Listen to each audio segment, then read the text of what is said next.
As the name suggested, Michael was adopting a tougher street image and bringing plenty of grunt to songs like Dirty Diana, Smooth Criminal, and the album's title track. In all, Michael wrote 9 of the album's 11 songs, 5 of which struck the top of the US singles charts. To this day, Bad remains the only album ever to achieve this incredible feat. One of the highlights on the album was the bonus track Leave Me Alone, which made fun of the tabloid view of his private life. The video, directed by Jim Blashfield, won the Grammy Award for Best Video and an MTV Music Award. Meanwhile, Michael was preparing to take on his very first world concert tour as a solo artist. Sponsored by Pepsi, the Bad Tour took him to 15 countries over 16 months, during which he played to a total of 4.5 million fans. The first entertainer to earn more than $100 million per year, Michael was becoming increasingly devoted in his responsibility as a philanthropist, donating much of his concert takings to charity and ensuring that at least 400 tickets to every U.S. concert were reserved for underprivileged children. During the tour, Michael bought the ranch in Santa Barbara, California, that would help him fulfill his dream of building his very own amusement park. Renamed Neverland after the fantasy island in the story of Peter Pan, it would become a lavish monument to his extravagantly childlike imagination. Complete with a zoo, 2 railroads, numerous rides, and several lakes, Michael opened Neverland up to children and their families as day visitors. The 2,676-acre property also boasted a huge floral clock. The story goes that Michael himself designed the decorative flower beds because he hated seeing dirt between them.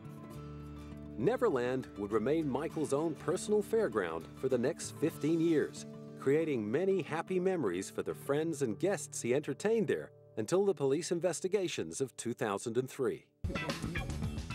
In 1991, Michael was clearly still having fun as he renewed his contract with Sony. Having been declared the Artist of the Decade by President George Bush, he was able to command a record-breaking sum of $65 million. The same year, he released his 7th studio album, Dangerous.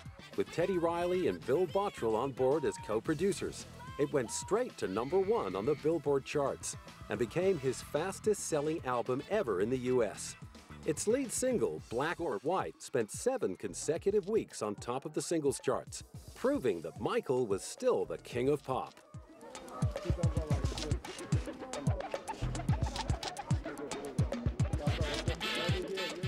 Meanwhile, in the UK and Europe, the album's biggest-selling single ended up being the charity anthem, Heal the World, which also became the name of the charitable foundation Michael set up in 1992. To heal the world, we must start by healing our children. Today, we come bearing gifts for the children of war-torn Sarajevo. In 1992, Sarajevo has become a symbol of so much that is tragic but avoidable in our world. Prejudice and ethnic hatred, the destruction of the environment, the shattering of families and of centuries-old communities. One of the foundation's first missions was to airlift 46 tons of much-needed supplies to war-torn Sarajevo in Bosnia. Another of Michael's early ambitions for the foundation was to institute drug and alcohol education programs.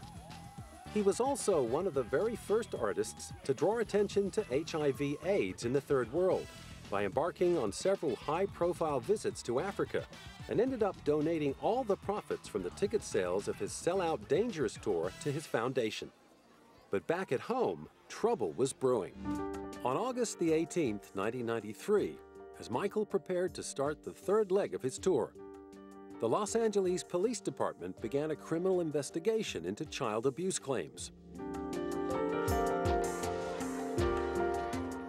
3 days later, police arrived to search Neverland and subjected Michael to a 25-minute strip search.